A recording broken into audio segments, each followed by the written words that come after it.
Assalamualaikum warahmatullahi wabarakatuh. Kami dari kelompok 2 akan mempresentasikan tentang sejarah Kerajaan Sriwijaya. Perkenalkan, aku Sabilillah. Aku Kaila. Aku Najla. Aku Reski. Aku Naisha.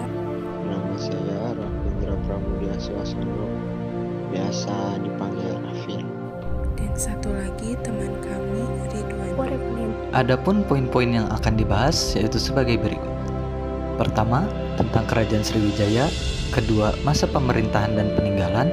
3, letak wilayah. 4, masa kejayaan. 5, ekonomi. Dan yang terakhir, runtuhnya Kerajaan Sriwijaya. Poin yang pertama, tentang Kerajaan Sriwijaya. Kerajaan Sriwijaya lahir pada abad ke-7 Masehi dengan pendirinya yang bernama Dapun Tayang Sri Jayanasa. Keterangan ini tertulis pada salah satu prasasti yang ditemukan di kota Kapur, Mendo Barat, Bangka.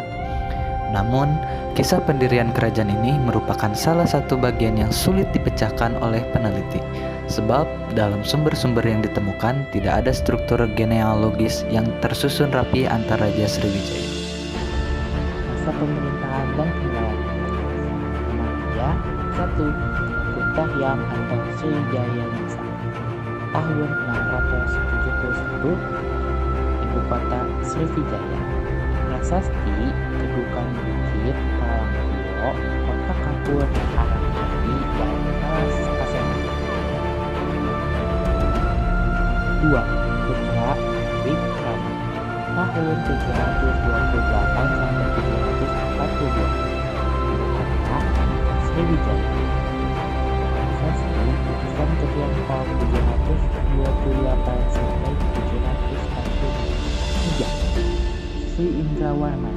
Tahun 702. Ibu kota Sriwijaya.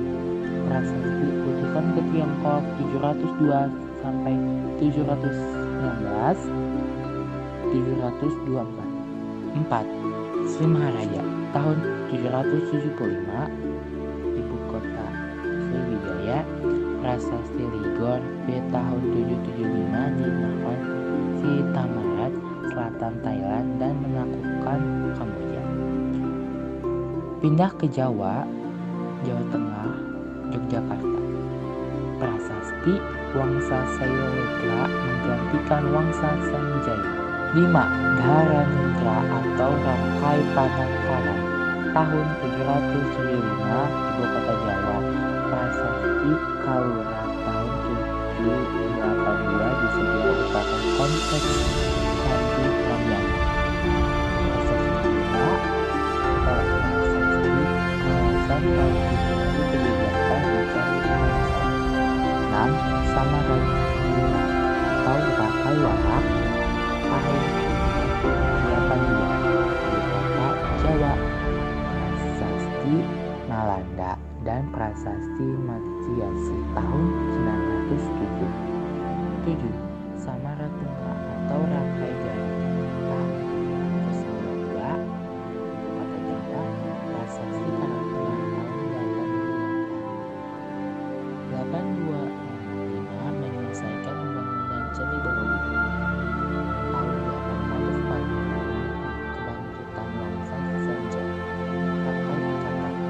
8. Bawa Putra Dewa tahun 856 ibu kota Suwarnadwipa. Prasasti kehilangan kekuasaan di Jawa dan kembali ke Suwarnadwipa. Prasasti Nalanda tahun 850 tahun 800 sampai 9. Sri Udaya Ditya Warna Dewa tahun 991, ibu kota Sriwijaya. Prasasti Utusan ke Tiongkok 960 dan 962. Tahun 980, Utusan ke Tiongkok 980 dan 983 dengan Raja H. Haji. 10. Sri Cudanami Warna Dewa tahun 988, ibu kota Sriwijaya. Prasasti 990 Jawa menyerang Sriwijaya, catatan Atisa. Utusan ke Tiongkok 988 sampai 992. 1003. Pembangunan candi untuk Kaisar Tiongkok yang diberi nama Cheng Tianwan-shu. Letak Kerajaan Sriwijaya. Letak kerajaan ini masih banyak diperdebatkan, namun pendapat yang cukup populer adalah diketemukan oleh G. Chuedes pada tahun 1918 bahwa pusat Sriwijaya ada di Palembang. Palembang masih dianggap sebagai pusat Sriwijaya. Masa Kerajaan Sriwijaya. Raja Balaputra Dewa dianggap sebagai raja yang membawa Sriwijaya ke puncak kegemilangannya pada abad ke-8 dan 9. Namun pada dasarnya kerajaan ini mengalami masa kekuasaan yang gemilang sampai ke generasi Sri Marawijaya. Hal ini disebabkan raja-raja setelah Sri Marawijaya sudah disibukkan dengan peperangan melawan Jawa pada 922 Masehi dan 1016 Masehi.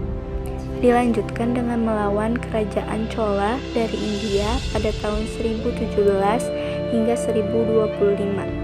Raja Sri Sangramawijaya berhasil ditawan. Ekonomi Kerajaan Sriwijaya.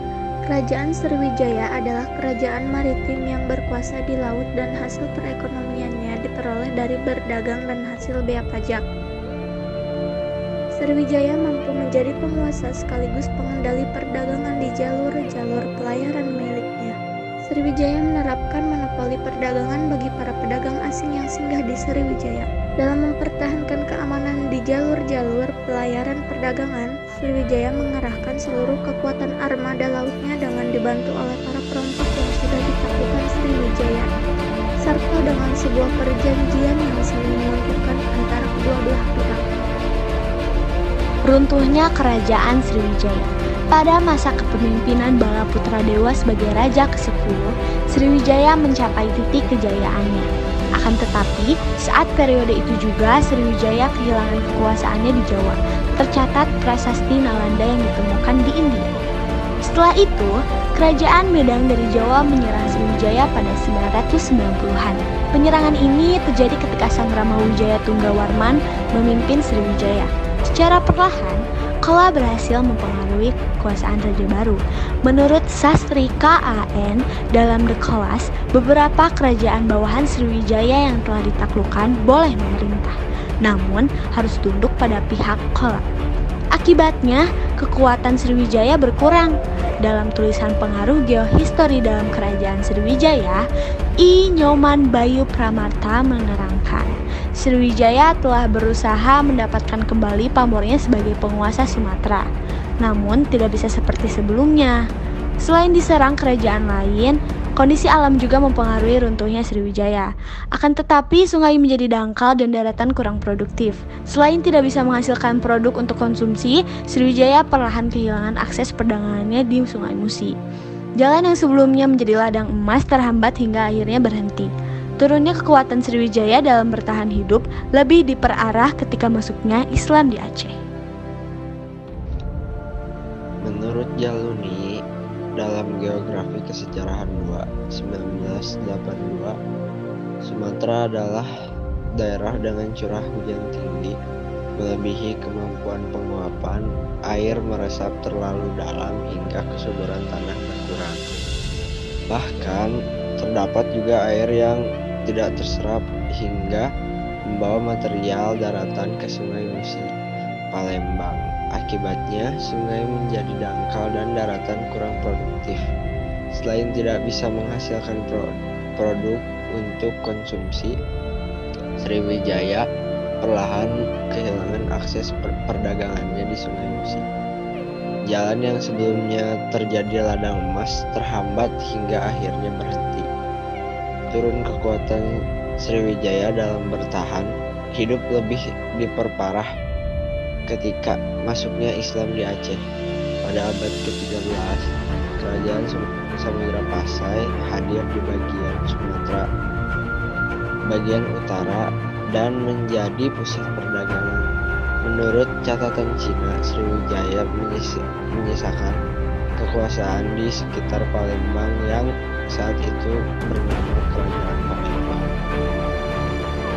Kabar terakhir dari kerajaan ini ke pihak luar ketika mengirim utusan ke Cina pada 1374 dan 1375. Faktanya, kerajaan di Palembang ini akhirnya hancur pada 1377 karena diserang oleh kerajaan Majapahit.